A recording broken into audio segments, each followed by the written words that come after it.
اللہ وبرکاتہ۔ وعلیکم السلام ورحمۃ اللہ وبرکاتہ۔ الحمدللہ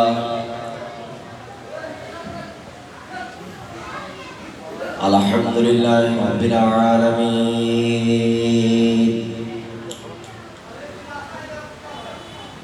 والصلاة والسلام على من كان نبي وآدم بين الماء والطين،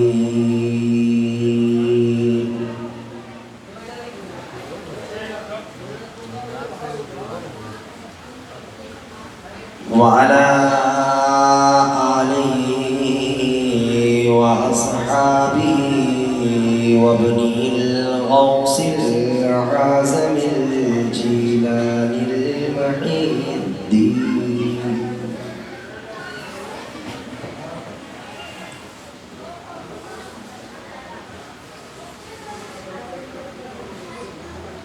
أما بعد فأعوذ بالله من الشيطان الرجيم،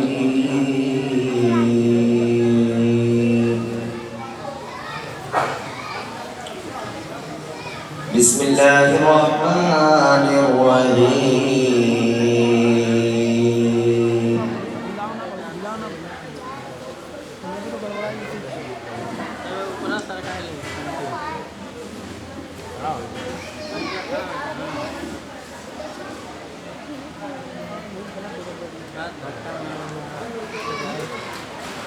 ولا تقولوا لمن يقتل في سبيل الله أموات،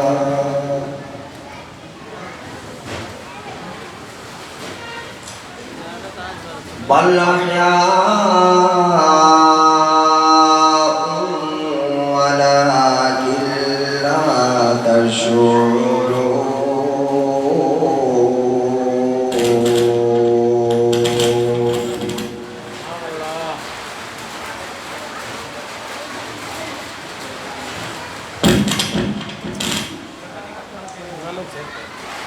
أعوذ بالله صدق الله المولانا العظيم،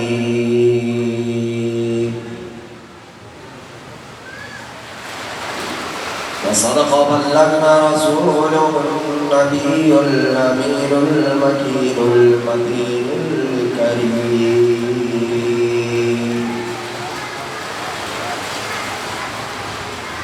ونحن على ذلك ما قال ربنا من الشاهدين والشاكرين،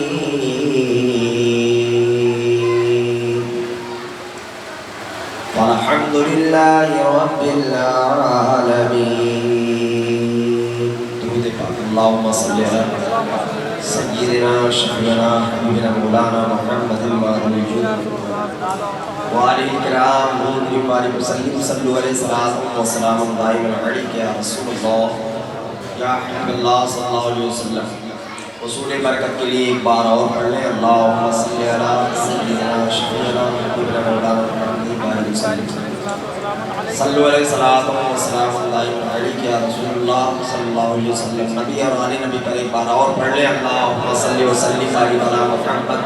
وبارک وسلم، صلو علیہ السلام دائما علیک یا رسول اللہ یا حبیب اللہ صلی اللہ علیہ وسلم۔ قتل حسین اصل میں مرگ یزید ہے، قتل حسین اصل میں مرگ یزید ہے، اسلام زندہ ہوتا ہے ہر کربلا کے بعد۔ اے دل بگیر دامن سلطان اولیاء، اے دل بگیر دامن سلطان اولیاء، یعنی حسین ابن علی جان اولیاء، یعنی حسین ابن علی جان اولیاء، وہ تشنہ لب ہونٹ نہ رکھے فرات پر، وہ تشنہ لب ہونٹ نہ رکھے فرات پر، تاریخ میں یہ پانی کی پہلی شکست ہے، تاریخ میں یہ پانی کی پہلی شکست ہے۔ کس زبان سے ہو بیانے مدح خانے اہل بیت، کس زبان سے ہو بیان مدح خانے اہل بیت، مدح گوئے مصطفیٰ ہے مدح خانے اہل بیت، مدح گوئے مصطفیٰ ہے مدح خانے اہل بیت، ان کی پاکی کا خدائے پاک کرتا ہے بیان، ان کی پاکی کا خدائے پاک کرتا ہے بیان، آیت تطہیر سے ظاہر ہے شان اہل بیت،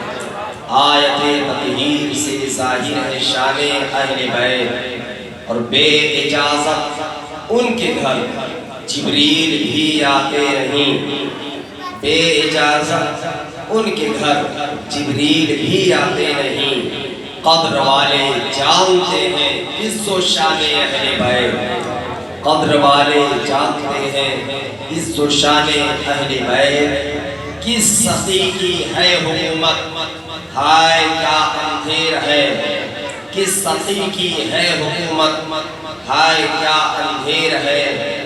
دن دہاڑے لٹ رہا ہے کاروان اہل بیت، دن دہاڑے لٹ رہا ہے کاروان اہل بیت، اے شباب فصل گل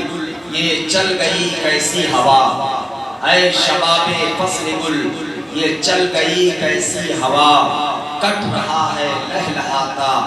بوستان اہل بیت، کٹ رہا ہے لہلہاتا بوستان اہل بیت، حوریں کرتی ہیں عروسان شہادت کا سنگار،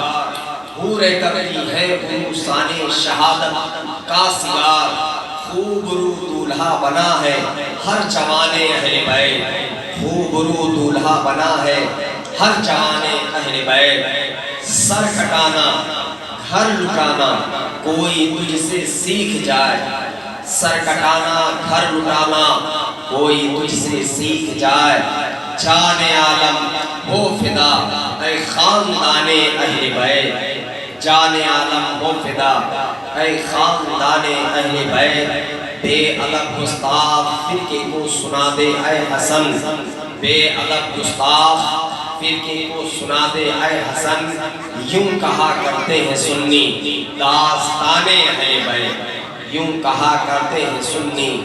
داستان اہل بیت۔ معزز و مکرم ناظرین کرام اور سامعین کرام، آپ حضرات نے کل اہل بیت اطہار رضوان اللہ تعالی علیہم اجمعین کی فضائل و مراتب آپ نے سماعت کیے، سیدنا امام حسین رضی اللہ عنہ کے تعلق سے کچھ اشعار جو میرے مشکل اور دیرینہ ملاقاتی ساتھی نے بھیجا جو بہت ہی خوبصورت ہے، شب علم کی سحر کو حسین کہتے ہیں، حسین ایسے نہیں ہے، شب علم کی سحر کو حسین کہتے ہیں، سکون خستہ جگر کو حسین کہتے ہیں، سکون خستہ جگر کو حسین کہتے ہیں، سراپا فتح و ظفر کو حسین کہتے ہیں، یزید زیر زبر کو حسین کہتے ہیں، یزید زیر زبر کو حسین کہتے ہیں، یزید نام ہے باطل کے ہم نواؤں کا، یزید نام ہے باطل کے ہم نواؤں کا، صداقتوں کی ڈگری کو حسین کہتے ہیں، یزیدی فوج کی کثرت سے صاف ظاہر ہے، یزیدی کثرت کی فوج سے صاف ظاہر ہے، یزید ڈر تو نڈر کو حسین کہتے ہیں، یزیدی ڈر تو نڈر کو حسین کہتے ہیں۔ جزاک اللہ۔ شب علم کی سحر کو حسین کہتے ہیں، جسے نہ خوف ہو 22,000 کتوں کا، جسے نہ خوف ہو 22,000 کتوں کا، ہم ایسے شیر ببر کو حسین کہتے ہیں۔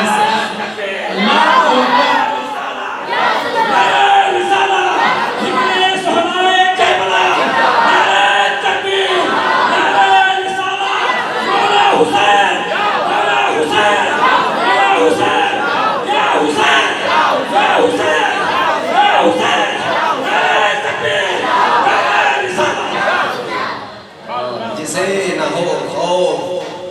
22,000 کتوں کا، ہم ایسے شیر کہتے ہیں ہے جس سے گلشن اسلام کی یہ ہریالی، ہے جس سے گلشن اسلام کی یہ ہریالی، ہم ایسے آب کوہر کو حسین کہتے ہیں، کوہن میں آیا نہ آئے گا جو قیامت تک، کوہن میں آیا نہ آئے گا جو قیامت تک، خلیل ایسے قمر کو حسین کہتے ہیں، خلیل ایسے قمر کو حسین کہتے ہیں۔ خلیل اللہ نظامی مصباحی، جامعہ سمدیہ دارالخیر فندہ شریف، یہ ان کے اشعار تھے جو میں نے آپ حضرات کے سامنے ایمانداری کے ساتھ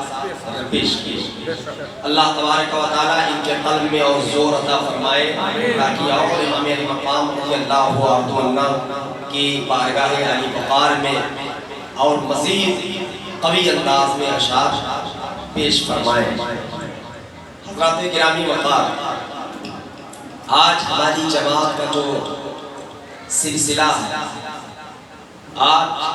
ہماری جماعت کا جو رونا ہے، ایک طرف تو یہ ہے کہ آدائے دیے اور ایک طرف دشمنانے دیے، ایک طرف ہے دین کے دشمن اور ایک طرف ہے حاسدین۔ آج ہماری جو جس قسم کی خانہ جنگی لگی ہوئی ہے، ہمیں معلوم تھا کہ جو تقریر ہم کر رہے ہیں، جو بیان ہم دے رہے ہیں، اور پوری ایمانداری کے ساتھ امام علی مقام رضی اللہ تعالی عنہ کی بارگاہ میں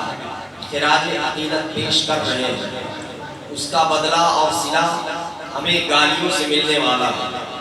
لیکن اس کی کوئی پرواہ نہیں ہے۔ اگر امام حسین رضی اللہ عنہ کی بارگاہ میں آپ کا آنا، ہمارا بولنا، یہاں بیٹھنا مقبول ہو جائے، پھر کوئی گالی دے یا کوئی ستمگر ہو، کوئی فرق نہیں پڑتا۔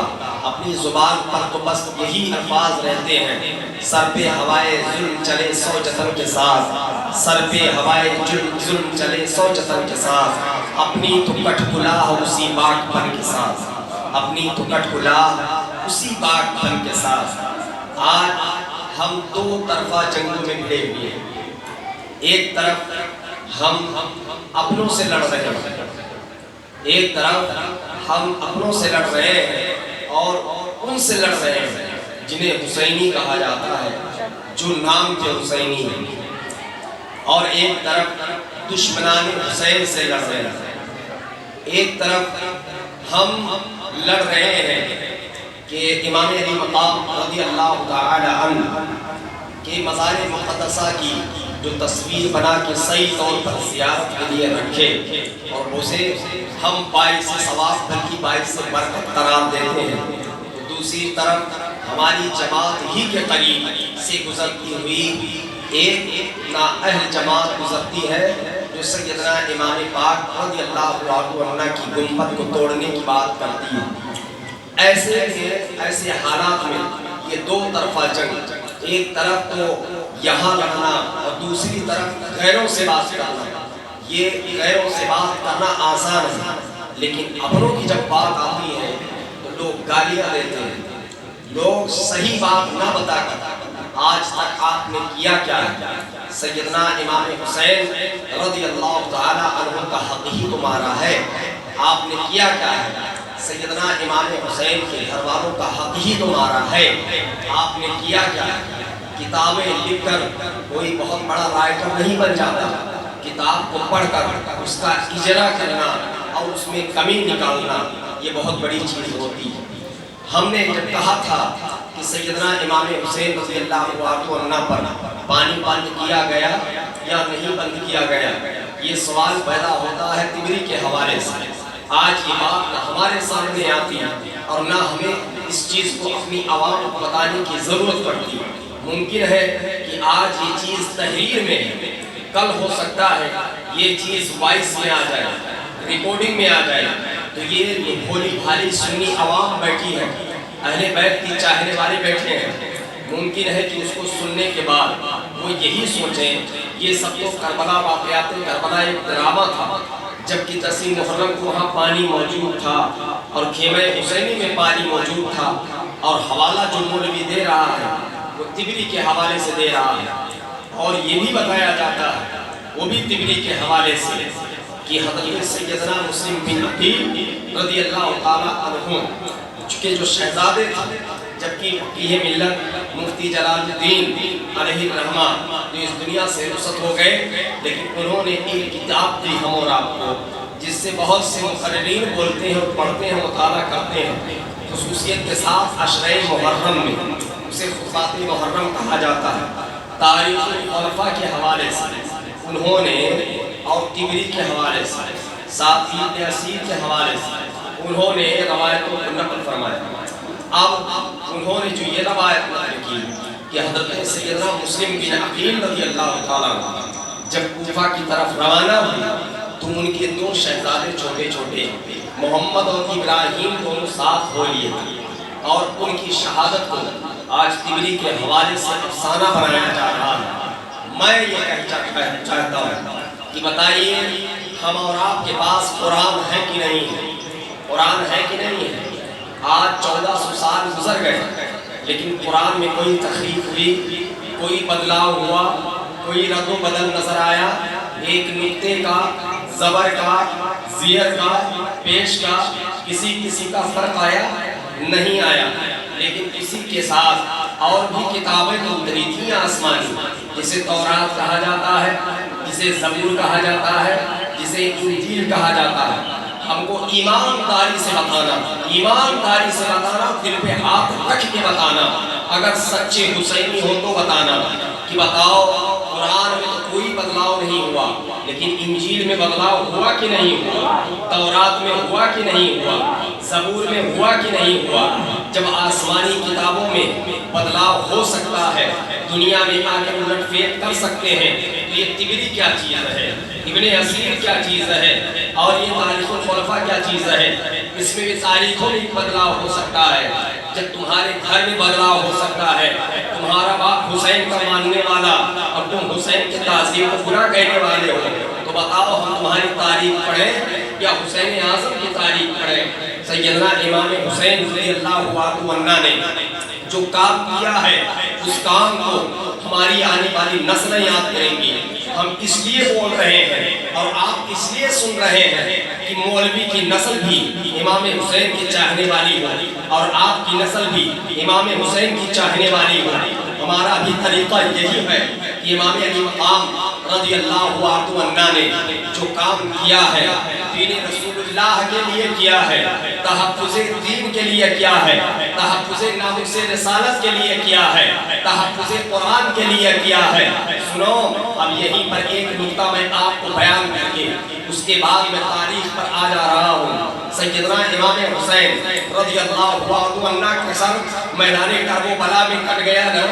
گیا نا، دین مصطفیٰ کے لیے کٹ گیا، قرآن کی تحفظ کے لیے کٹ گیا۔ بتاؤ انجیل کے لیے کوئی سر نہیں کٹا تھا، زبور کے لیے کوئی سر نہیں کٹا تھا، تورات کے لیے کوئی سر نہیں کٹا تھا، اسی لیے اس میں تخریب کی گئی، اسی لیے اس میں رد و بدل کیا گیا۔ لیکن قرآن کی عظمت پر جب حملہ آور ہوا تو نانا چاند کے نواسے نے کہا، یا رسول اللہ، آپ پر نازل ہونے والی ایک آیت کی حفاظت ہمارا کام ہے۔ ہم 72 نفوس قدسیہ کے خون کو اسی قرآن مقدس کے تحفظ کے لیے میدان نہنما میں بھوکا اور پیاسا رکھ کے ہم شہید کروا دیں گے، لیکن آپ کی شریعت پر اور آپ پر نازل ہونے والی کتاب میں ذرہ برابر کی فرق نہیں آنے دیں گے۔ اسی لیے امام علی مقام رضی اللہ عنہ کی دین ہے کہ آپ نے قرآن کی بھی حفاظت کی ہے، آپ نے اسلام کی حفاظت کی ہے، آپ نے ایمان کی حفاظت کی ہے، آپ نے نماز کی حفاظت کی ہے، آپ نے صلاۃ کی حفاظت کی ہے، آپ نے حج کی حفاظت کی ہے، آپ نے روزے کی حفاظت کی ہے، آپ نے تحفظ ماں بہنوں کی حفاظت کی ہے، آپ نے ماں بیٹے بہن اور بھائیوں کے رشتے کی حفاظت کی ہے، آپ نے حرمت کعبہ کی حفاظت کی ہے، آپ نے حرمت مدینہ کی حفاظت کی ہے۔ امام حسین کا نام یوں ہی نہیں لیا جاتا ہے، امام حسین نے قربانی دی ہے، اس لیے حسین کا نام لیا جا رہا ہے۔ اے جاننے والوں، اے مکاروں، حسین کے غداروں، ظالموں، یاد رکھو تمہاری نسلیں کبھی معاف نہیں کریں گی۔ اگر یہ تاریخ اور یہ ریکارڈنگ اگر سنایا جائے گا تو امام آپ رضی اللہ عنہ کے تعلق سے جس طریقے سے تم نے بے باقیہ کی ہے، جس طریقے سے تم نے دریدہ دہنی سے کام لیا ہے، یاد رکھو ایک زمانہ ہوا کرتا تھا جب ہمیں کتاب پڑھا کرتے تھے جسے کہا جاتا تھا خلافت معاویہ اور یزید۔ یہ عباس مودودی لکھ کر گیا ہے جس میں لکھا یہ ہوا تھا امام اللہ حسین اعظم باغی تھے۔ آج وہی ہماری سنی جماعت بول رہی ہے کہ حسین اعظم کو پانی دیا گیا۔ آج ہماری جماعت یہی بول رہی ہے کہ مسلم بن عقیل کے شہزادوں کا قتل محض ایک افسانہ ہے۔ ہم کو بتائیے یہ ایمانداری کس نے کی ہے؟ خیانت رسول کریم صلی اللہ علیہ وسلم کے نواسوں کے ساتھ تم نے کیا ہے۔ تمہاری نسلیں بخشی نہیں جائیں گی، تمہارے آنے والی نسلیں تم پر تھوکیں گی، اس لیے کہ تم نے خیانت کسی ایسے ویسے کے بارے میں نہیں کی ہے۔ خیانت تم نے رسول کریم صلی اللہ علیہ وسلم کے گھرانے کے تعلق سے کیا ہے۔ رسول کریم صلی اللہ علیہ وسلم کے گھر کے تعلق سے تم نے خیانت کی ہے، دریدہ دہنی سے کام لیا ہے۔ یزید کو ایک زمانہ پہلے امیر المؤمنین جو ہے کہا جاتا تھا خلافت معاویہ اور یزید میں۔ آج ہمارے یہاں یزید کے ہمنوا موجود ہے، آج ہمارے یہاں یزید کے ماننے والے موجود ہیں، آج ہمارے یہاں یزید کے چاہنے والے موجود ہیں۔ یاد رکھو یہ یزید کا نام تو ضرور لے سکتے ہو، یزید کے ہمنوا تو ضرور بن سکتے ہو، یاد رکھو یزید کا تم جو ہے مطلب ضرور بھر سکتے ہو، یزید کی تعریف ضرور کر سکتے ہو، لیکن یزید اپنے بچوں کا نام نہیں رکھ سکتے کیونکہ تمہیں معلوم ہے حق جو ہے وہ حسین ہے اور جو باطل ہے وہ یزید ہے۔ سچ جو ہے وہ حسین ہے، جو باطل ہے وہ یزید ہے، جو صداقت ہے وہ حسین ہے، جو کذاب ہے وہ یزید ہے، جو اعلیٰ ہے وہ حسین ہے، جو ادنا ہے وہ یزید ہے، جو عرفہ ہے وہ حسین ہے، جو نیچے ہے وہ یزید ہے، جو بلند ہے وہ حسین ہے، جو گر گیا وہ یزید ہے، جو صبر ہے وہ حسین ہے، جو زیر ہے وہ یزید ہے، جو پاک ہے وہ حسین ہے، جو ناپاک ہے وہ یزید ہے۔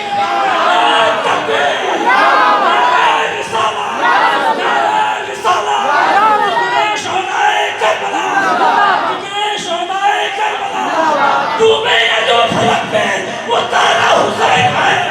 نالا سے جس نے بادشاہ سایہ حسین ہے۔ بات کلیئر ہو گئی نا؟ بات کلیئر ہو گئی۔ آپ اپنی نسلوں کو حسین پاک کا دیوانہ بنا، اپنی نسلوں کو حسین اعظم کا چاہنے والا بنا، ان کا ماننے والا بنا۔ جتنا ہی ان کے بارے میں اور فور پکھا جائے اتنا ہی حسین اعظم کے ساتھ شریف کے بچوں کو کروائیں گے۔ بہت ضروری ہے کہ اسلام کو حسین نے بچایا، ورنہ کسی اسلام کی آپ بات نہیں کر پاتے۔ چلے ہو منہ لگانے، یاد رکھو اگر منہ لگاؤ گے تو چھوڑے نہیں جاؤ گے، تم کو گلی گلی دوڑا کے مدد کریں گے، تمہارا کہیں بھی جاؤ گے ہم تمہیں چھوڑنے والے نہیں ہیں۔ یاد رکھو تم گالیاں تو ضرور دے سکتے ہو لیکن جتنے الفاظ ہم نے ابھی کہے اس کا ایک بھی جواب الحمدللہ اشپتی کا کوئی نہیں لا سکتا۔ ایک بھی جواب اگر کوئی لا دے تو میرا اس کا جھوٹا میرا ساتھ، جتنا میں کہتا ہوں الحمدللہ جو ہم کہتے ہیں وہی صحیح ہے۔ حسین اعظم رضی اللہ عنہ نے دین بچایا ہے، اسے ہی کہیں نماز نہیں کہہ دیا شاہ است حسین، حسین شاہ ہے، بادشاہ است حسین، حسین بادشاہ ہے، دین است حسین، حسین دین ہے، دین پناہ است حسین، حسین دین کی پناہ ہے۔ حسین اعظم رضی اللہ عنہ کا دم دھریے، آپ سے عشق کیجئے، محبت کیجئے۔ اب کل سے جہاں سے میں چھوڑا تھا وہاں سے واقعات ملاحظہ فرمائیے۔ حضرت سیدنا امام علی مقام رضی اللہ عنہ یہ فضائل و مراتب آپ حضرات کے سامنے رکھیں۔ حضرت سیدنا امام حسن مجتبی رضی اللہ تعالیٰ عنہ کی فضائل و مراتب آپ حضرات کے سامنے رکھیں۔ اور حسین وہ حسین ہیں جن کی ولادت باسعادت 5 شعبان المعظم 4-5 ہجری میں ہوئی۔ حضرت سیدنا امام حسین رضی اللہ عنہ کی بات حضرت امام حسین رضی اللہ عنہ وہ نبی کریم صلی اللہ علیہ وسلم گود میں لیتے ہیں، اور لینے کے بعد آپ نے اپنے لب دہن سرکار امام پاک کے دہن اقدس میں ڈالا اور دعائیں فرمائیں، اور اس کے بعد میں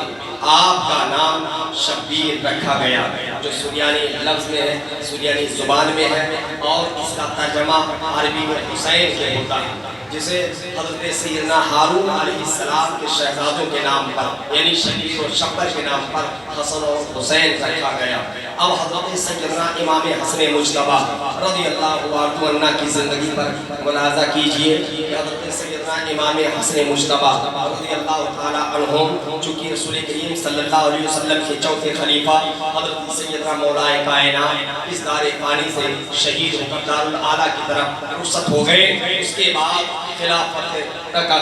حضرت سیدنا امام حسن مجتبی رضی اللہ عنہ نے سنبھالا، اور 6 ماہ تک حضرت سیدنا امام حسن مجتبی رضی اللہ عنہ مسند خلافت پر رہے جو کہ کوفہ میں تھا، تو حضرت علی کرم اللہ تعالیٰ وجہ کریم نے اپنا دار الخلافہ بنایا تھا۔ وہاں پر 6 ماہ گزارنے کے بعد ایک دن واقعہ یہ ہوا کہ امام حسن مجتبی رضی اللہ تعالیٰ عنہ کے پاس حضرت سیدنا امیر معاویہ رضی اللہ تعالیٰ عنہ جو صحابی رسول ہیں جو مصر کے گورنر تھے، آپ آتے ہیں ملاقات کے لیے، تو 3 شرائط کے ساتھ امام حسن مجتبی رضی اللہ تعالیٰ عنہ نے خلافت حضرت امیر معاویہ کے حوالے کرے۔ وہ 3 شرائط کیا تھے؟ پہلی شرائط یہ تھی کہ حضرت سید عالم صلی اللہ علیہ وسلم کے گھر سے یہ خلافت نامہ چلا ہے، جب آپ کا انتقال ہو جائے یا آپ خلافت سے دستبرداری اختیار کریں تو یہ خلافت میرے خاندان کو لگے۔ نمبر 1۔ نمبر 2 کہ جو کچھ عرب میں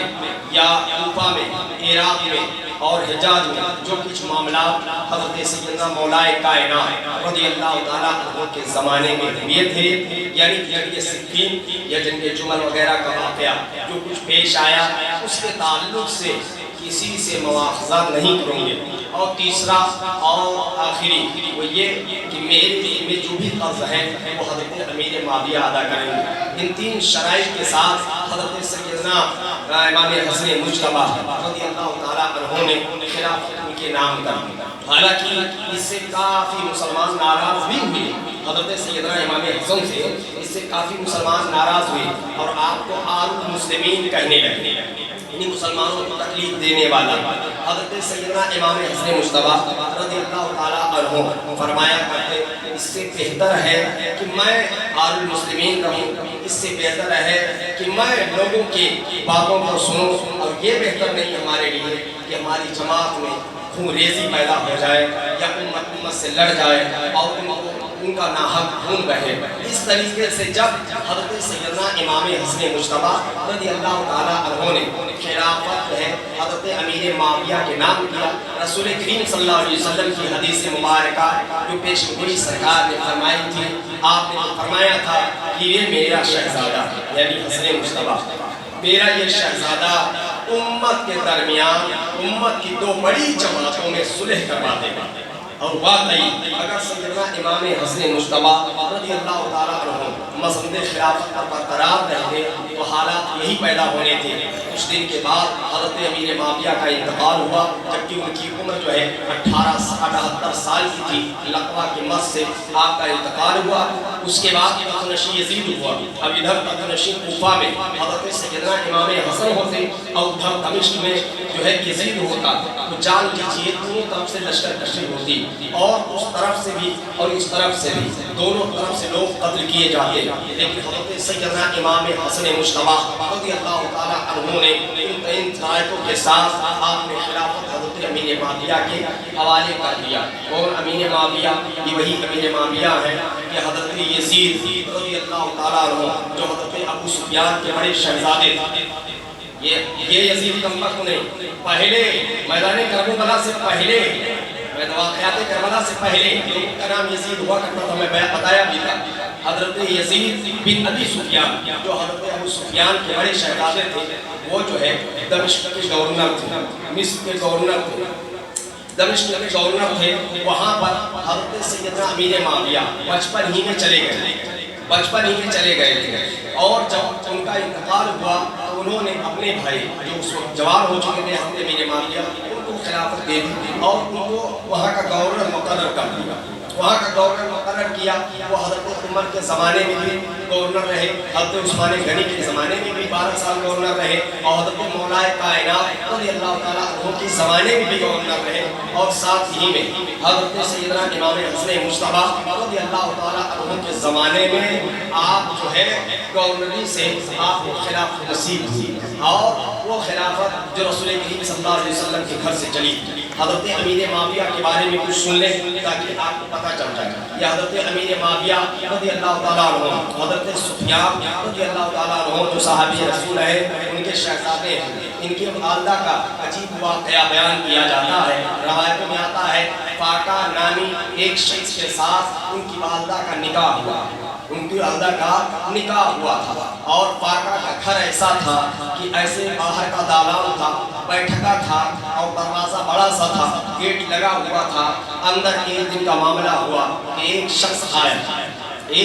آتا ہے، اور آنے کے بعد میں پوچھتا ہے فاقہ ہے، وہ عورت جو ہے جس کا نام ہندہ تھا، وہ عورت منہ دوسری طرف کیے ہوئے بیٹھی ہوئی تھی، اس نے نہیں دیکھا کہ کون آیا اور کون گیا۔ جب اس نے محسوس کیا کہ یہاں پر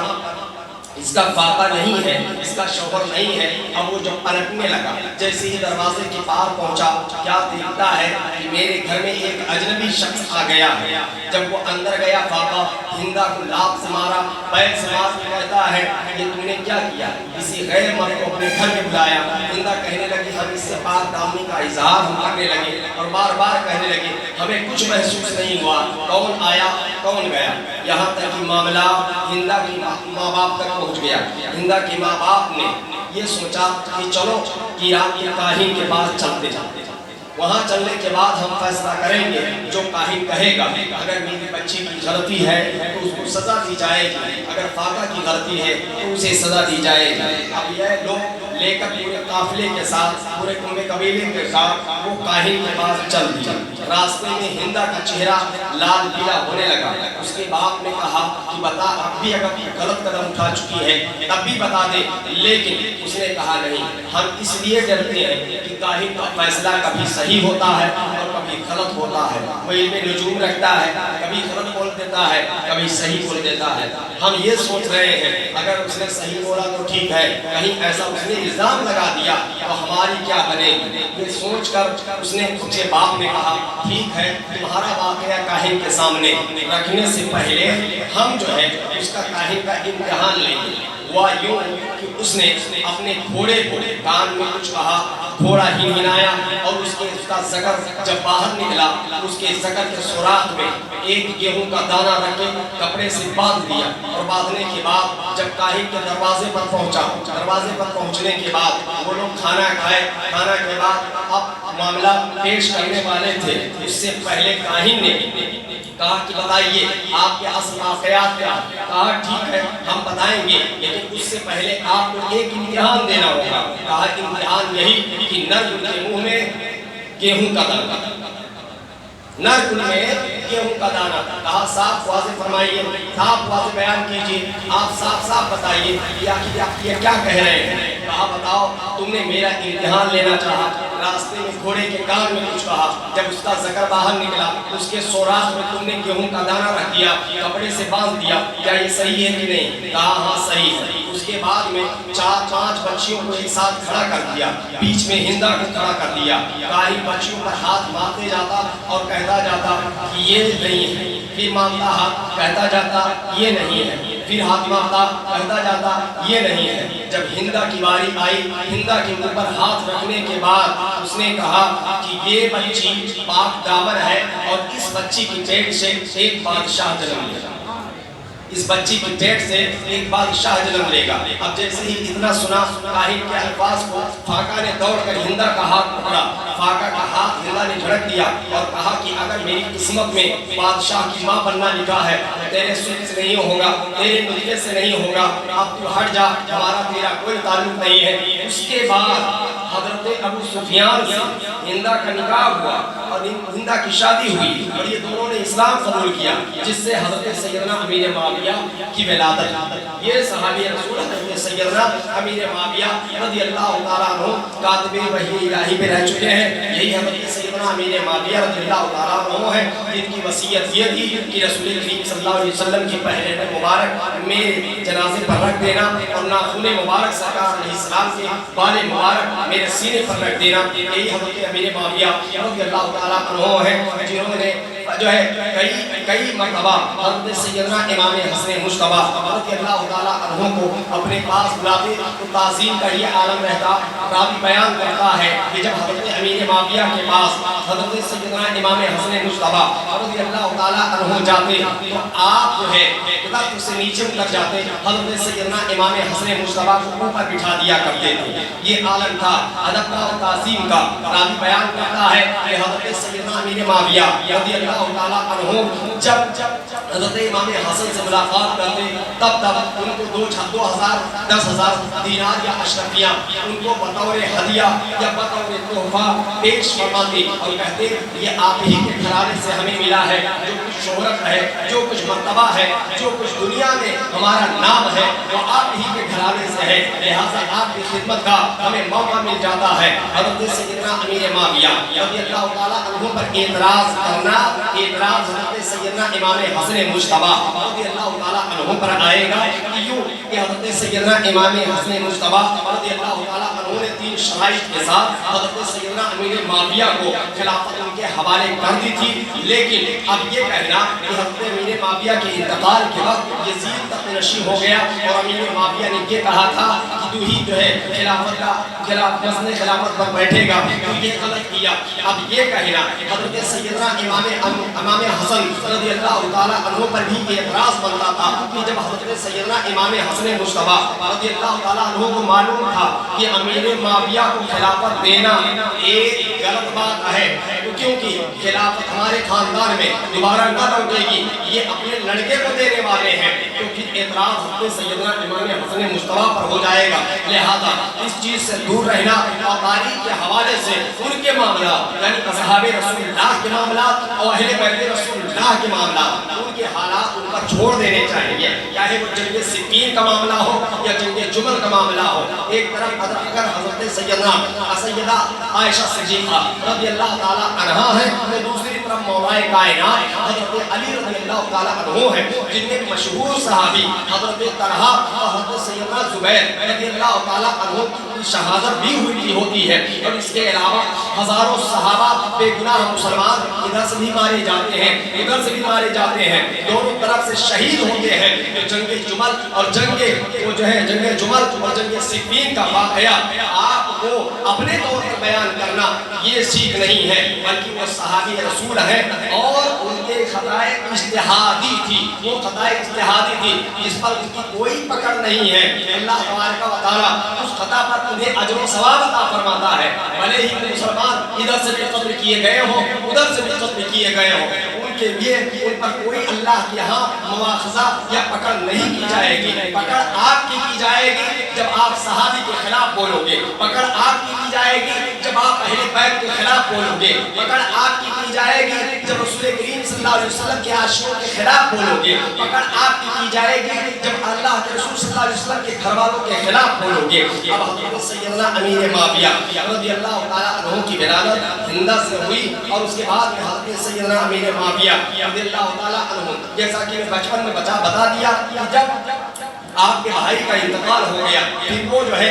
گورنر مصر کے بن گئے، یہاں تک کہ حضرت عمر فاروق اعظم کے زمانے میں، حضرت سیدنا عثمان غنی کے زمانے میں، حضرت مولا کائنات کے زمانے میں اور حضرت امام حسن مجتبی کے زمانے میں وہ گورنر رہے، لیکن امام حسن مجتبی نے ان شرائط کے ساتھ وہ ان کی خلافت ان کے حوالے کر دی۔ اب آگے کا سنیے، حضرت سیدنا امیر معاویہ رضی اللہ تعالیٰ عنہ 78 سال کی عمر میں اس دار فانی سے رخصت کرتے ہیں، جس کے بعد جو ہے یزید تخت نشین ہوتا ہے اور اس کے بعد اس نے خطوط لکھوانا شروع کیے، الگ الگ ملکوں کے نام، الگ الگ جگہوں کے نام اور وہاں کے لوگوں کے نام چین لوگوں کے نام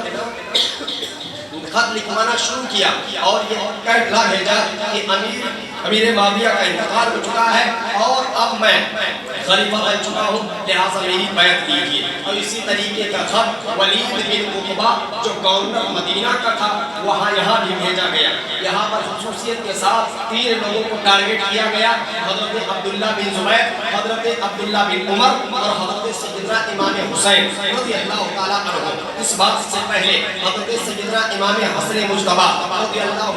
عنہ پر آ جائیے۔ حضرت سیدنا امام حسن مجتبیٰ رضی اللہ تعالیٰ عنہ نے جس وقت جو ہے خلافت حضرت امیر معاویہ کو دی، اس کے بعد آپ کوفہ چھوڑ دیے اور مدینہ طیبہ چلے آئے۔ میرے پاک پڑھے اللہم صلی اللہ علیہ وسلم۔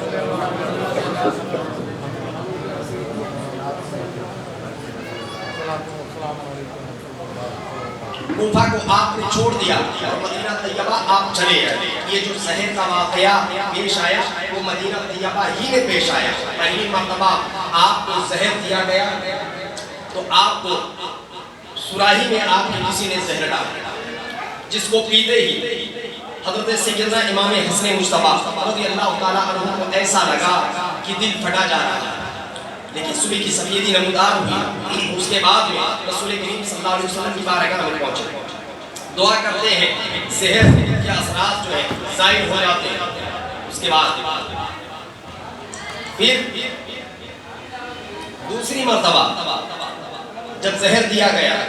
پھر اسی طریقے سے رسول کریم صلی اللہ علیہ وسلم کی بارگاہ میں گئے اور پھر دعا کی، پھر زہر کا اثر ظاہر ہوا۔ تیسری مرتبہ زہر دیا گیا، پھر اثر ظاہر ہوا۔ چوتھی مرتبہ زہر دیا گیا، پھر اثر ظاہر ہوا۔ پانچویں مرتبہ آپ کو کھجور میں ملا کر زہر دیا گیا اور پانچویں مرتبہ بھی حضرت سیدنا امام حسن رسول کریم صلی اللہ علیہ وسلم کی بارگاہ میں گئے اور دعا کی، پھر زہر کا اثر ظاہر ہوا۔ چھٹی مرتبہ ہیرے کی کنی پیس کر آپ کی سراہی میں ڈال دی گئی اور یہاں تک جب آپ نے اسے پیا، معلوم ہوتا ہے کہ پورا کلیجہ پھیپڑا اور سب پھٹا جا رہا ہے، ادویہ باہر آ رہی ہے۔ امام حسین رضی اللہ عنہ کا بیان ہے، جس وقت میرے بھائی طے کرتے یعنی پلٹی کرتے ان کے منہ سے گوشت کے ٹکڑے نکلنے شروع، یعنی ادویہ کٹ چکی تھی، پھیپڑا کٹ چکا تھا، کلیجہ پھٹ رہا تھا۔ حضرت سیدنا امام حسین رضی اللہ عنہ آ کر عرض کرتے ہیں، بھائی جان آپ بتائیے آپ کو زہر کس نے دیا ہے؟ آپ نے فرمایا کیا اب تم اسے قتل کرو گے؟ حضرت حسین رضی اللہ تعالیٰ عنہ نے فرمایا ہاں بے شک قتل کریں گے۔ امام حسن مجتبیٰ رضی اللہ عنہ نے فرمایا کہ اگر یہ صحیح ہے، جس پر میرا شبہ ہے ٹھیک ہے، اس کا قتل صحیح ہوگا، لیکن اگر وہ نہیں ہے تو اس کا بے گناہ کا قتل کرنا میرے اوپر مواخذہ کیا جائے گا۔ امام حسن مجتبیٰ رضی اللہ تعالیٰ عنہ نے ابھی بھی فتنے کو دبانا چاہا کہ اگر ہم بتا دیتے ہیں کہ دو قبیلوں کے درمیان فتنہ کھڑا ہو جائے گا۔ حضرت سیدنا امام حسن مجتبیٰ رضی اللہ عنہ نے خواب میں دیکھا تھا کہ میرے دونوں چشم مبارک کے درمیان، آنکھوں کے درمیان قل هو اللہ شریف لکھا ہوا ہے۔ حضرت سعید بن مسعید کے پاس جب اس بات کو بیان کیا جاتا ہے، حضرت سعید بن مسعید کہتے ہیں کہ سنو آپ چند دن کے مہمان ہیں، اس کے بعد سے یہ زہر کا معاملہ شروع ہو گیا۔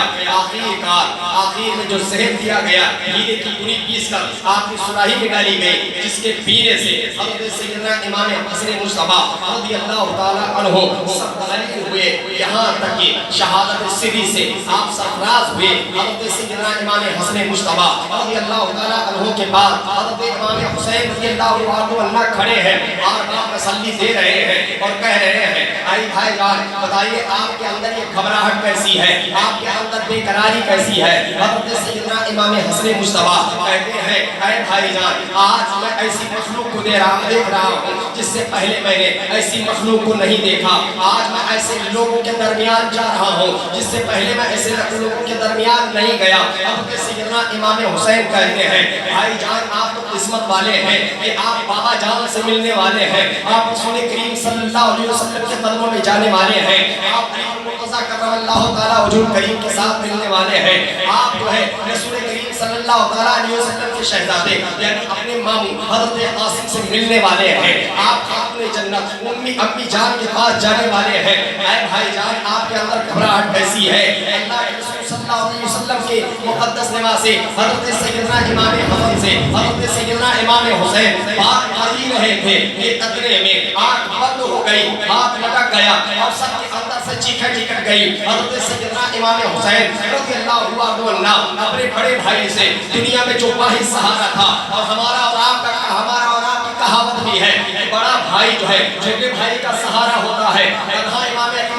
رضی اللہ عنہ آئے افسوس کہہ کر یہ پکارتے ہیں کہ آج سے ہماری قبر ہی ٹوٹ گئی, جس پر ہمیں فخر تھا, جس پر ہمیں ناز تھا, آج وہ ہمارا بھائی حسن دنیا سے چلے گیا. اور یہ چیخیں مار کر حضرت رسول کریم صلی اللہ علیہ وسلم کے مزار اقدس پر حاضری دیتے ہیں اور کہتے ہیں, شکایت کرتے ہیں, اے نانا جان یہ دنیا اتنی بے وفا ہو گئی ہے, اے نانا جان آپ کی امت اتنی بے وفا ہو گئی ہے کہ آپ کے مقدس نواسے کو ایک بار دو بار نہیں بلکہ 6 بار زہر دے کے شہید کرا دیا. یا رسول اللہ آپ ہی خبر گیری فرمائیے گا. اس کے بعد تفصیل و تفصیل کیا جاتا ہے, بتایا جاتا ہے, روایتوں میں آتا ہے حضرت عباس یا حضرت سیدنا امام حسین نے حضرت سیدنا امام حسن مجتبیٰ رضی اللہ تعالیٰ عنہ کی جنازے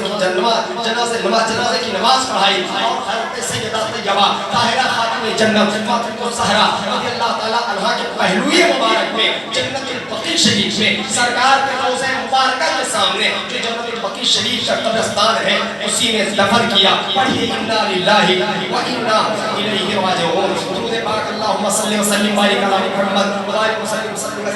وسلام علیہ یا رسول اللہ یا حبیب اللہ صلی اللہ تعالیٰ علیہ وسلم. یہ امام حسن مجتبیٰ رضی اللہ تعالیٰ عنہ کی لوگ یہ خوبی بیان کریں یا یہ کمی بیان کریں. خوبی یوں کہ آپ ہر دن ایک شادی کرتے ہیں. جب عمر کے جوانی کے عمر میں آپ دہلیز پر آپ نے قدم رکھی, اور جس وقت علماء کائنات نے پہلی شادی کرا, اس کے بعد سے آپ نے شادی کا سلسلہ شروع کر دیا. ایک شادی کی, 2 شادی کی, 3 شادی کی, یہاں تک کہ روایتوں میں آتا ہے کہ آپ نے 100 جو ہے شادیاں 100 شادیاں حضرت امام حسن مجتبیٰ نے. اب اس کو خوبی کہیں گے یا برائی کہیں گے تو برائی سے تصویر نہیں دی جا سکتی ہے, اس لیے کہ واحد پہلے کہا رہا آپ کے علم کا دہلیز جہاں پر جا کر ختم ہو جاتا ہے وہیں سے ان کے سوچنے کی, علم کی بات نہیں, سوچنے کا شروع ہوتا ہے. وہ بہت عرف والا ہے, وہ جانتے ہیں. لوگوں نے جب پوچھا, یہاں تک کہ بتایا جاتا ہے کہ کوفہ میں حضرت علی نے اعلان کرا دیا کہ کوئی حسن کو اپنی بیٹی نہ دے, لیکن اس کے باوجود بھی لوگ اپنی کماری بچیوں سے ان کا عقد کر دیتا, کماری بچیوں سے اپنا عقد کر دیتا. حضرت سیدنا امام حسن رضی اللہ تعالیٰ عنہ 100 شادیاں, بیعت وقت 4 بیویاں آپ کی رہتی ہیں. ایک شادی کرتے دوسرے کو طلاق دیتے, ایک شادی کرتے دوسرے کو طلاق دیتے, ایک شادی کرتے دوسرے کو طلاق دیتے. اور ایسا بھی نہیں, امام حسن مجتبیٰ رضی اللہ تعالیٰ عنہ کے پاس اس وقت اتنا مال تھا کہ ہر ایک کا حق صحیح سے ادا کر کے رکھا. لوگوں نے جب پوچھا آپ سے کہ آپ اتنی شادیاں کیوں کرتے ہیں جب رکھنا نہیں ہوتا, آپ فرماتے ہیں میں شادی کرنا نہیں چاہتا, بچیاں یہ چاہتی ہیں کہ اہل بیت اطہار میں ہمارا بھی شمار ہو جائے, اسی لیے ہم سے نکاح کرتے چلے جاتے ہیں. تو یہ امام حسن مجتبیٰ رضی اللہ تعالیٰ عنہ کی خوبی تھی, اچھائی تھی. وہی امام حسن مجتبیٰ رضی اللہ تعالیٰ عنہ کی جیسی کئی ساری کرامتیں ہیں. مشہور کرامت یہ ہے کہ آپ کا غلام آپ کے ساتھ تھا ایک سفر میں, اور غلام تھک ہاک کر ایک درخت کے نیچے بیٹھے جو کھجور کا درخت جس کے پتے جھڑے ہوئے تھے, وہ تنہا بیچارہ کھڑا ہوا تھا. حضرت امام حسن مجتبیٰ کہتے ہیں چلو تو اتنا جلدی ہار جاتے ہیں. وہ کہنے لگا سرکار بہت تھک گیا, تھوڑے دیر آرام کر لیتے ہیں, چلتے. کہا آرام کہاں کرو گے, اس میں نہ تو پتے ہیں, اس میں نہ تو پھل ہے, آرام کہاں کرو گے. اب وہ آہ بھر کے کہتا ہے کاش اس میں پتے آ جائیں, کاش اس میں پھل آ جائے. امام حسن مجتبیٰ نے کہا صحیح, تمہیں پتے چاہیے, تمہیں پھل چاہیے, اچھا یہ بتاؤ پھل کس رنگ کا؟ کہا تازہ خضور لال رنگ کا. یہ عرب کا بہت مشہور ہے, تازہ لال رنگ کا. حضرت امام حسن مجتبیٰ رضی اللہ تعالیٰ عنہ نے رب کی بارگاہ میں ہاتھ اٹھایا، دیکھتے ہی دیکھتے اس کا تنا ہرا ہونے لگا، یہاں تک کہ اس میں پتے آ گئے، اور پتے آنے کے بعد اس میں پھل آ گئے، پھل آنے کے بعد اس میں جو ہے پک گئے، اور پکنے کے بعد غلام جہاں بیٹھا تھا گر گیا۔ امام حسن مصطفیٰ نے کہا آپ جی بھر کے کھا لو، آپ نے فرمایا آپ جی بھر کے کھا لو۔ کہنے کا مقصد یہ کہ ولایت، کرامت، معرفت، یہ ساری چیزیں، شریعت، یہ سب امام علی مقام حضرت سیدنا امام حسین کے گھر کی ہے، سمجھے؟ وہ جب چاہے، جیسے چاہے، جس کو چاہے، جس طرح چاہے، جس وقت چاہے، جس گھڑی چاہے نماز پڑھے، یہ تو ان کی ملکیت میں ہے نا۔ حضرت سیدنا امام حسین مصطفیٰ رضی اللہ عنہ کا انتقال کلام 41 سال، 41 ہجری میں، 45 سال کی عمر میں حضرت سیدنا امام حسین مصطفیٰ رضی اللہ عنہ کے انتقال کلام کے بعد حضرت سیدنا امام حسین رضی اللہ عنہ اس دنیا میں تنہا پڑ گئے۔ اب یزید کے معاملات سن لیجیے۔ یزید یہ وہی شخص ہے جس کے بارے میں آپ نے بار بار سنا، بارہا سنا، جس کے بارے میں بہت ساری حدیث مبارکہ بھی ہیں، جس کو لعنتی کہا گیا، اور اس کو اس کا نام لے کر بتایا گیا کہ یہ شخص ہوگا جو دین میں رخ نہ ڈالے گا، یہ شخص ہوگا یہ دین میں رخ نہ ڈالے گا۔ رسول کریم صلی اللہ علیہ وسلم کی حدیث مبارکہ میں یہ ساری چیزیں موجود ہیں۔ اللہ کے نبی صلی اللہ علیہ وسلم کے ایک صحابی جن کا نام حضرت ابو ہریرہ رضی اللہ تعالیٰ عنہ، کیا نام ہے؟ حضرت ابو ہریرہ رضی اللہ تعالیٰ عنہ، یہ بلیوں سے بہت پیار کرتے تھے، اس کے لیے ان کا نام ہریرہ پڑ گیا، اور وہاں ہرہ کہا جاتا ہے، عربی میں ہرہ، اسی لیے ان کا نام ابو ہریرہ پڑ گیا۔ یہ دعا کرتے تھے رب کی بارگاہ میں، کیا دعا کرتے تھے؟ اللہم انی اعوذ بک من راس السنین و امارۃ السبین۔ یہ دعا کرتے ہیں اے میرے پروردگار میں پناہ مانگتا ہوں 60 ہجری کے آغاز سے اور لڑکوں کی حکومت سے، اس سے پہلے مجھے اس دنیا سے اٹھا لے، اور اس سے پہلے ہی سر 59 ہجری حضرت سیدنا ابو ہریرہ رضی اللہ تعالیٰ عنہ کا وصال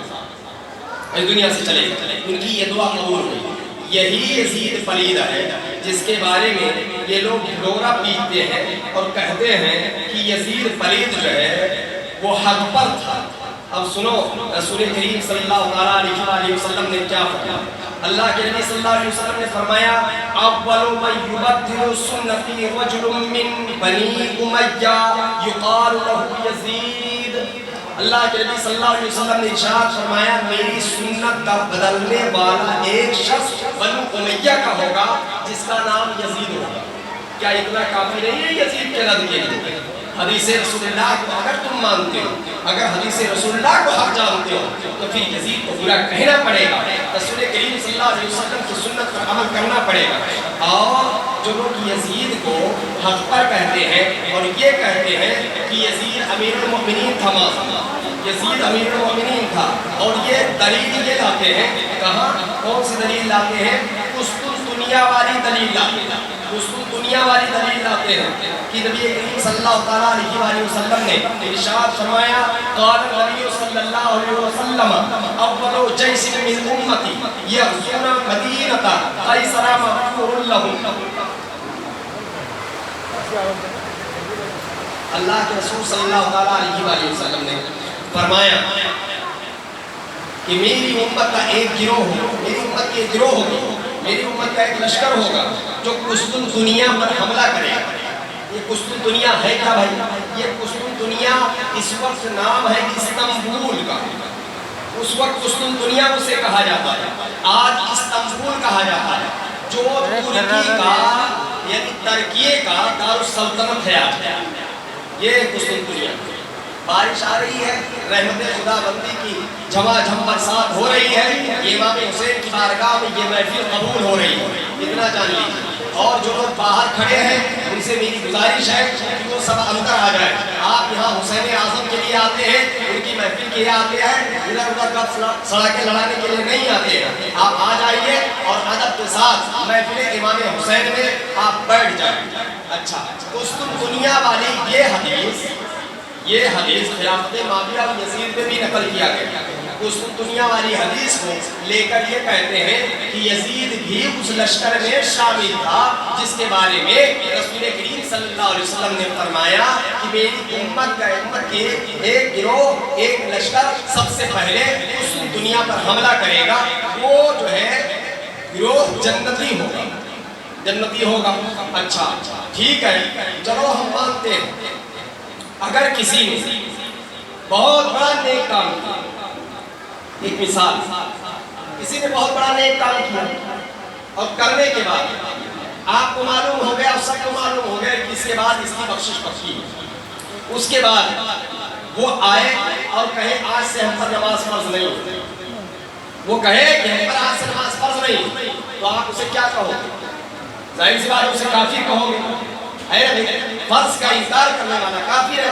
تو آپ اسے کافر کہو گے۔ پھر یزید نے کیا کیا؟ فرضیت کا بھی انکار کیا تھا۔ یزید نے کیا کیا؟ حرمت کعبہ کو پامال کیا تھا۔ یزید نے کیا کیا تھا؟ مدینہ طیبہ کی حرمت کو پامال کیا تھا۔ اگر یزید کو آپ کے کہنے پر اگر حق پر معاذ اللہ مان ہی لے، معاذ اللہ والعیاذ باللہ تعالی، تو اس نے جو سیدوں کا قتل کیا، ناحق خون بہایا، اپنے لشکریوں پر وہاں کی سالانیوں کی عزت کو جائز قرار دے دیا اور ان سے زنا کروایا، معاذ اللہ عرب کی مقدس خواتین کے ساتھ زنا عام کروایا، کعبۃ اللہ کے غلاف کو چلوایا، مدینہ طیبہ میں جہاں رسول کریم صلی اللہ علیہ وسلم کا منبر تھا، جہاں اس نے ہنگامہ تھا، وہاں پر گھوڑے بگوائے اور 3 دن تک مدینہ طیبہ میں اذان نہیں ہوئی، اس شہر رسول کی فضاؤں کو خراب کیا۔ اس کے بعد بھی یزید کو جنتی کہیں گے لوگ؟ بھائی پھر تو اپنے ایمان کا خیر جانے اور جان لو ہم ویسے رد نہیں کرتے، ہمارا ان کا معاملہ امام حسین سے ہے، ہمارا ان کا معاملہ یزید کو حق پر جاننے سے ہے، ہمارا ان کا معاملہ حسین کو باغی کہنے پر ہے، ہمارا ان کا معاملہ یزید کو امیر المومنین کہنے پر ہے۔ اسی لیے ہم اسے ٹکراتے ہیں اور بار بار ان سے ہم یہ سوال کرتے ہیں، نہ وہ جواب دے رہے ہیں نہ ان کی آنے والی نسلیں جواب دے سکتی ہیں، کیونکہ میرا حسین ہے، یزید باطل تھا، باطل ہے، باطل رہے گا۔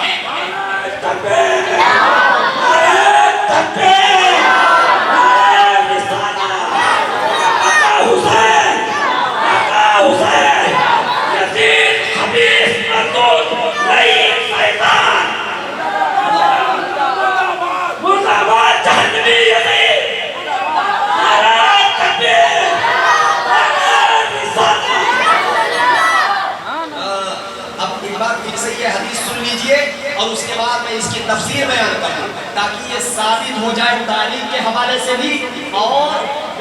حدیث شریف کے بھی حوالے سے کہ یزید جہنمی ہے، یزید ناپاک تھا، یزید پلید تھا، یزید نیچ تھا، یزید جہنمی کتا تھا۔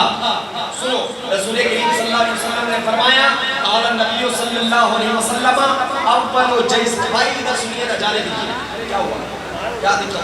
ڈسٹرب ہو رہے لوگ، ادھر سنیے۔ اللہ کے رسول صلی اللہ علیہ وسلم نے فرمایا قال النبی صلی اللہ علیہ وسلم،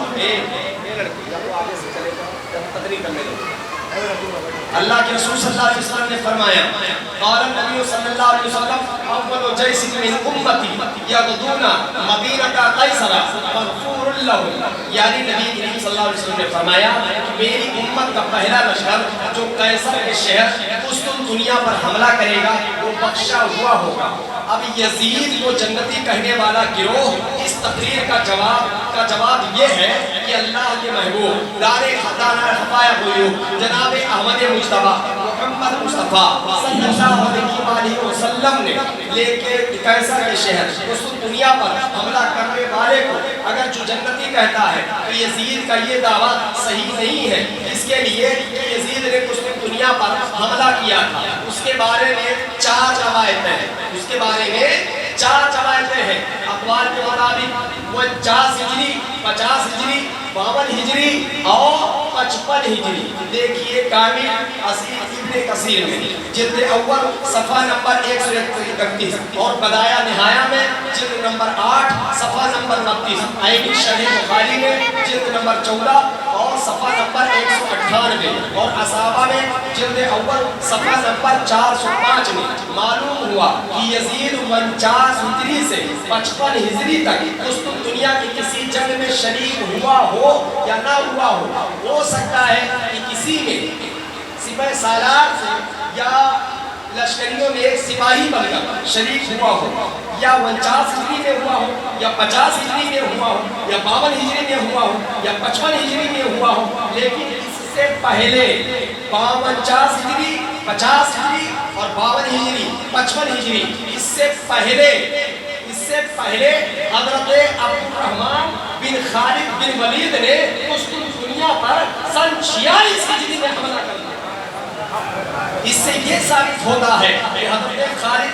عبد الرحمن بن خالد بن ولید نے حضرت ایوب انصاری کو ساتھ لے کر گئے تھے اور وہ آپ کے معتمد خاص تھے۔ ابو داؤد شریف کی حدیث میں آتا ہے صفحہ نمبر 340 میں حضرت عبد الرحمن بن خالد بن ولید کا انتقال جو ہے 46 ہجری میں ہوتا ہے، 46 یا 47 ہجری میں ہوا ہوتا ہے، جیسا کہ بدایہ نہایہ جلد نمبر 8 صفحہ نمبر 21، کامل ابن اثیر جلد نمبر 3 صفحہ نمبر 229 اور اسد الغایہ میں جلد نمبر 3 صفحہ نمبر 440 میں معلوم ہوا کہ آپ کا قسطنطنیہ پر حملہ 46 اور 47 سے پہلے ہی ہو گیا، جبکہ یزیدی طبقہ دعویٰ یہ کرتا ہے کہ 49، 50، 52 یا 55 میں یزید قسطنطنیہ کے جنگ میں شریک تھا۔ اس سے پتہ یہ چلا کہ جب 46 اور 47 سے پہلے حملہ ہو چکا تھا تو عبد الرحمن بن خالد بن ولید کے ساتھ جو لشکر تھا حقیقت میں اول جیش من امتی کا حقدار وہی فرقہ ہوگا، نہ کہ یزید والا فرقہ یا یزید والا فرقہ۔ اب ہم کو پتہ چل گیا کہ صاف یزید جو تھا وہ جہنمی تھا، جہنمی ہے، جہنمی رہے گا۔ صلی اللہ علیہ وآلہ وسلم کی حدیث سے کوئی منہ موڑ نہیں سکتا ہے اور تاریخ کو کوئی جھٹلا نہیں سکتا ہے۔ آپ کے باپ کے گھر کی تاریخ نہیں ہے کہ جب چاہے جب اپنے حساب سے بنائیں، جب چاہے اپنے حساب سے اجاڑیں، جب چاہے اپنے حساب سے بول دیں۔ حضرت سیدنا امام حسین رضی اللہ عنہ، بھائی ظاہر سی بات ہے جا تو سکے کہ نہیں، بارش ہو رہی ہے،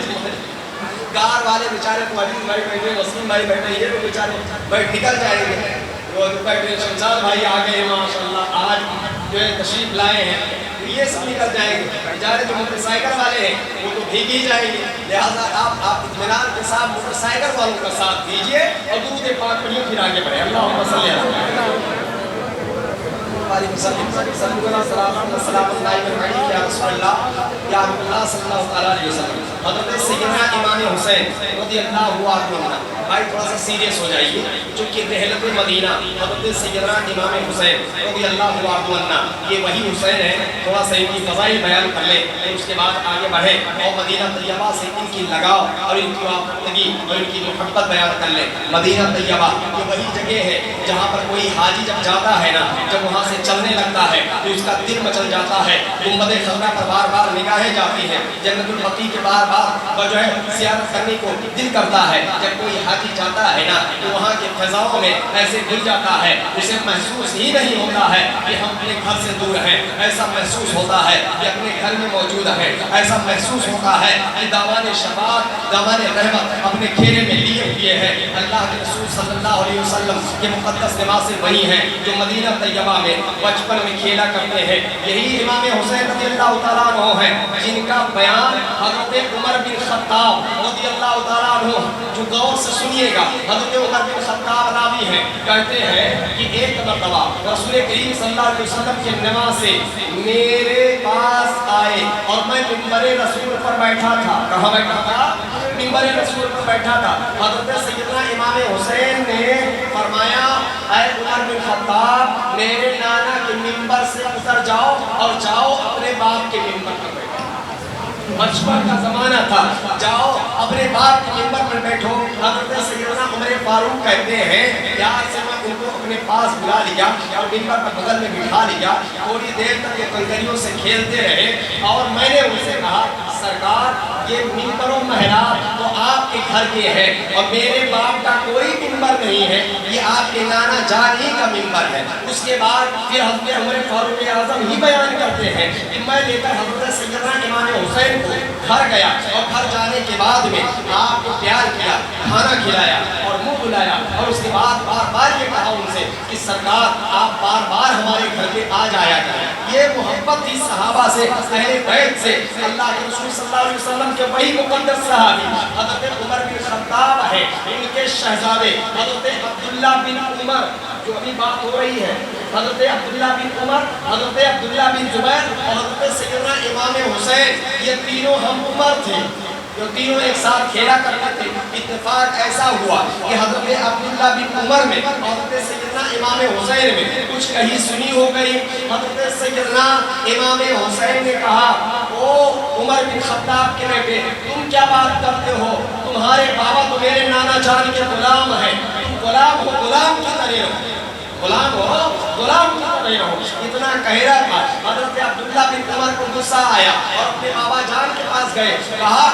اے بابا جان، آج حضرت سیدنا امام حسین نے آپ کو ایسا کہا اور ہمیں ایسا کہا، کہا واقعی ایسا کہا ہے؟ کہا ہاں واقعی ایسا کہا ہے۔ کہا یہ ہے کہ اے عمر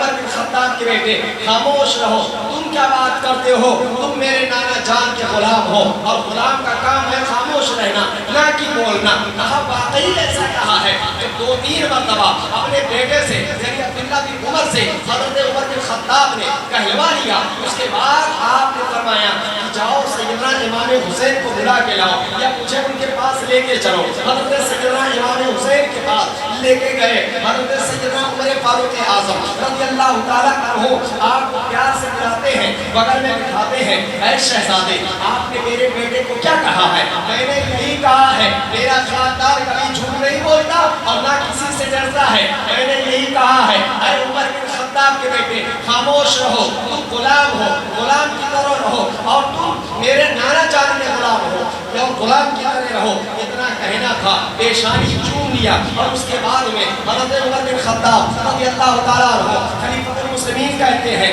اے شہزادے کیا مجھے یہ لکھ کر دے سکتے ہو؟ کیا مجھے یہ لکھ کر دے سکتے ہو؟ حضرت سیدنا امام حسین نے فرمایا مجھے لکھنا نہیں آتا، آپ خود ہی لکھ لو، میں بول دیتا ہوں۔ آپ نے بول دیا، عمر بن خطاب میرے نانا جان کا غلام ہے اور غلام کا جو کام ہوتا ہے وہ خاموش رہنا ہوتا ہے۔ حضرت عمر فاروق اعظم کہنے لگے اس سے پہلے مجھے یہ فکر لاحق ہوئی تھی کہ میں کیسے بخشا جاؤں گا، لیکن جب یہ رکا حضرت سیدنا حسین کا میرے پاس آ گیا، آپ سمجھے یقین کامل ہو گیا کہ میں جب میدان محشر مجھے پوچھا جائے گا کہ کس کے غلام ہو، میں کہہ دوں گا حسین کے نانا جان کا میں غلام ہوں۔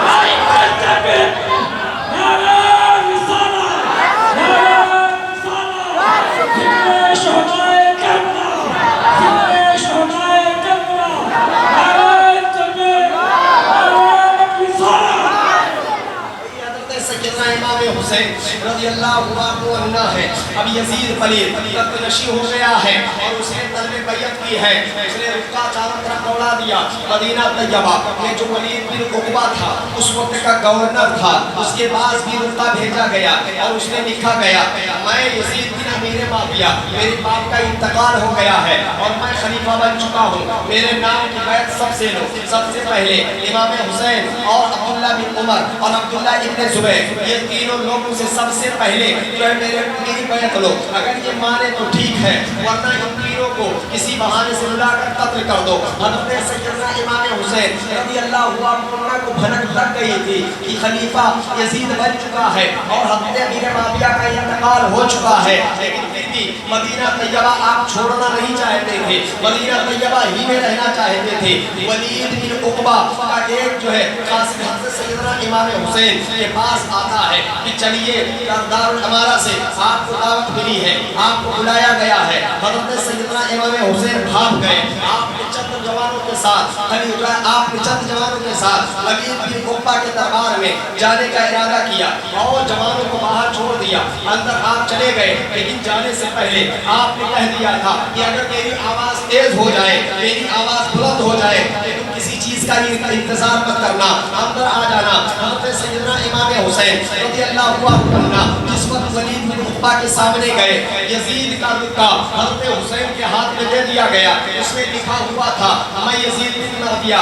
میرے باپ کا انتقال ہو چکا ہے اور میں مسند خلافت میں بیٹھ چکا ہوں، میری بیعت تمام لوگوں سے لو، خصوصیت کے ساتھ حسین ابن علی، عبداللہ بن زبیر اور عبداللہ بن عمر سے لو، اگر یہ لوگ مانے تو ٹھیک ہے ورنہ ان لوگوں کو کسی بہانے سے قتل کر دو۔ اب یہ دیکھنا تھا رکا جو ہے ولید بن عقبہ کے ہاتھ میں دے دیا گیا، اس وقت مروان بھی وہاں موجود تھا، مروان جو موجود تھا، حضرت سیدنا امام حسین نے فرمایا ٹھیک ہے اور لوگوں سے بیعت لو مدینہ کے۔ اس کے بعد میں دیکھتا ہوں اتنا کہہ کر جب چلنے لگے اور وہاں پر مروان موجود تھا، مروان نے کہا اے ولید اگر اس وقت حسین کو چھوڑ دیے اس کے بعد ان پر قابو نہ پاؤ گے۔ امام حسین پلٹے، آپ نے فرمایا او بدبخت ابن سرقہ تو مجھے قتل کرے گا، تو جھوٹا ہے، لعنتی ہے، تیرا باپ جھوٹا ہے اور تو مجھے قتل کرنے کی کوشش کرے گا، کیا یہ مجھے ولید بن عقبہ قتل کریں گے؟ یاد رکھو کوئی بخشا نہیں جائے گا۔ اتنا کہنے کے بعد سیدنا امام حسین اپنے گھر کو چلے آتے ہیں،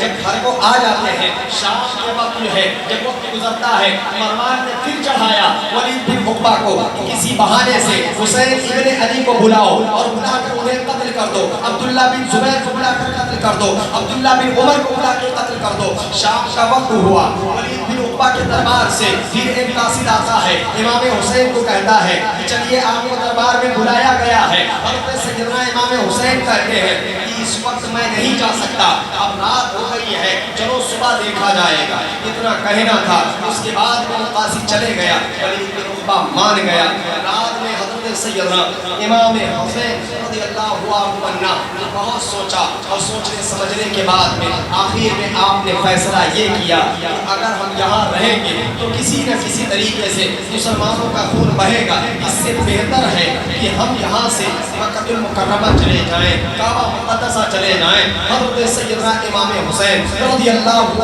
عنہ نے اپنا مختصر سا کنبہ قبیلہ ساتھ میں لیا اور لینے کے بعد میں اونٹوں پر کجاوے کس دیے گئے، سامان رکھ دیے گئے۔ اب رحلت مدینہ قریب آ رہا ہے، مدینے کی جدائی قریب آ رہی ہے، نواسے رسول اللہ مدینہ طیبہ سے جانے والے ہیں۔ اللہ کے نبی صلی اللہ علیہ وسلم کا وہ مقدس شہر چھوٹنے والا ہے۔ آپ نے اپنے گھر والوں کو تیاری کا حکم دیا اور خود نانا جان کی بارگاہ میں پہنچ گئے، جا کر عرض کرتے ہیں الصلاۃ والسلام علیک یا رسول اللہ، الصلاۃ والسلام علیک یا نبی اللہ۔ اے نانا جان آپ کا غلام، آپ کا نواسہ آپ کی بارگاہ میں آ چکا ہے، اے نانا جان آپ میری خبر گیری کیجئے، آپ کی امت نے اس زمین کو ہمارے لیے تنگ کر دیا ہے، اے نانا جان نظر کرم فرمائیے، دیکھ لیجئے اپنے نواسے کی طرف، یہ وہی مدینہ ہے جہاں پر ہم بچپن میں کھیلا کرتے تھے، یہ وہی مدینہ ہے جہاں پر آپ کی جان گود میں لے کر گھوما کرتی تھی۔ اے نانا جان آپ کا شہر کو میں چھوڑنے والا نہ تھا،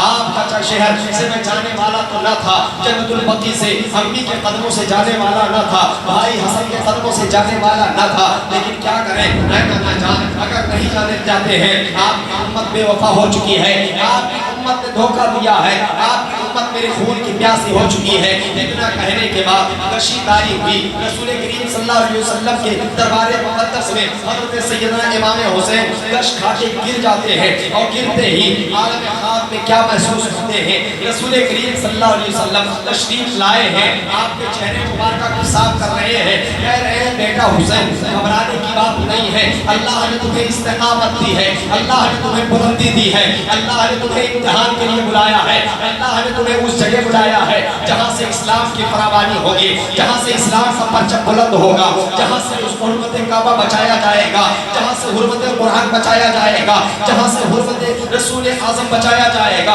جہاں سے حرمت صوم و صلاۃ بچایا جائے گا، جہاں سے حرمت حج و زکات بچایا جائے گا۔ اے حسین استقامت رکھ، استقامت کے ساتھ کھڑے رہنا. اے حسین اعظم یہ تو کم ہے, اس کے بعد جو کٹھن معاملات آنے والے ہیں اس پر بھی صبر کرنا. حضرت سیدنا امام حسین رضی اللہ عنہ جب بیدار کے عالم میں اس کے بعد اٹھتے ہیں, گھر والے کی طرف آتے ہیں, تیاری آپ گئے تھے کہ تیاری کر لینا. اس کے بعد جنت البقیع شریف میں پہنچتے ہیں, امی جان کے قدموں میں سلام عرض کرتے ہیں اور سلام عرض کرتے ہی آپ کی آنکھوں میں آنسو آ گئے. رسول کریم صلی اللہ علیہ وسلم شہزادی کا اس وقت قبر انور میں کیا حال رہا ہوگا, جس وقت حسین اعظم نے کہا ہوگا امی جان آپ کا قدم ناز چھوٹ رہا ہے, امی جان آپ کا شہر چھوٹ رہا ہے, امی جان آپ کے قدموں سے دور جا رہے ہیں, امی جان یہ مدینہ طیبہ چھوٹ رہا ہے, یہ پاک زمین چھوٹ رہی ہے. اس وقت امی جان کا قبر انور میں کیا حال رہا ہوگا اس کا اندازہ ہم اور آپ نہیں لگا سکتے. گویا امی جان نے یہی کہا ہوگا میرے لال حسین جاتے ہو صبر کرنا, میرے لال حسین جا رہے ہو استقامت کے ساتھ قائم رہنا, میرے لال حسین جا رہے ہو امتحان دینے, امتحان میں کامیاب ہونا, یہی کہا ہوگا. اس کے بعد حضرت سیدنا امام حسن مصطفیٰ رضی اللہ تعالیٰ عنہ کی قدم پاک میں آتے ہیں, عرض کرتے ہیں بھائی جان آپ کے قدموں سے جا رہا ہوں, سلام آخری لیجیے. اس کے بعد گھر تشریف لاتے ہیں اور آپ کا چھوٹا سا قبیلہ, چھوٹا سا کنبہ مدینہ طیبہ سے نکلنے لگتا ہے. درود پاک اللہم صلی علی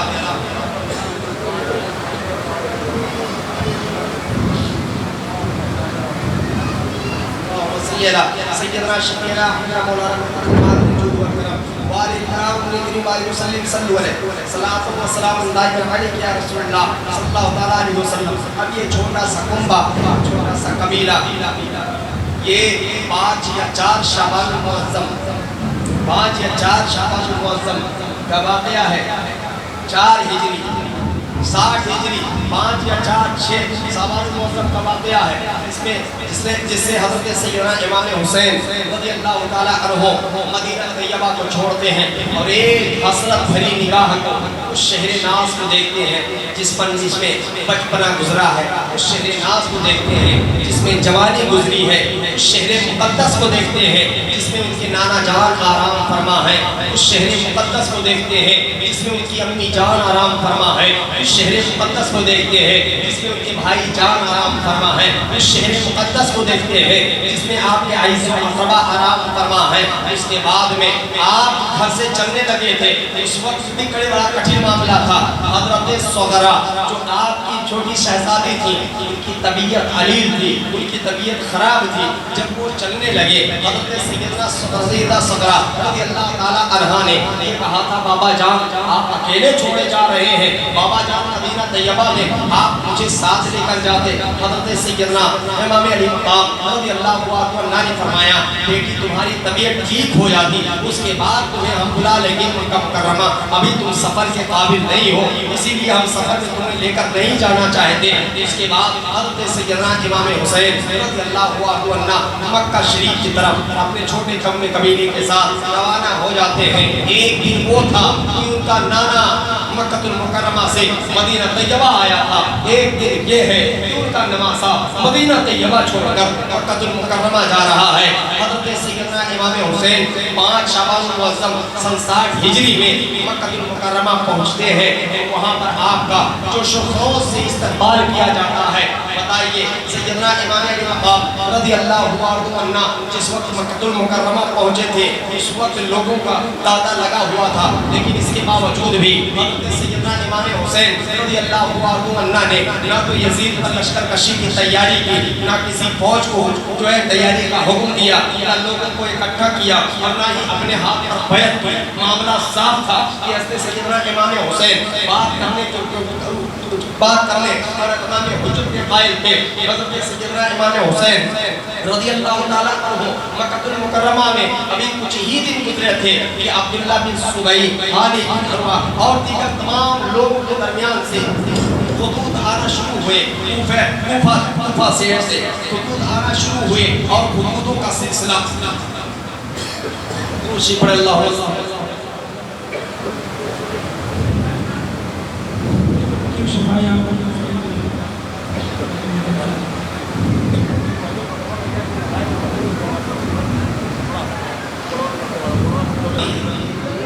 امام حسین رضی اللہ عنہ مکہ پہنچنے کے بعد نہ ہی آپ نے لشکر کشی کی اور نہ ہی آپ نے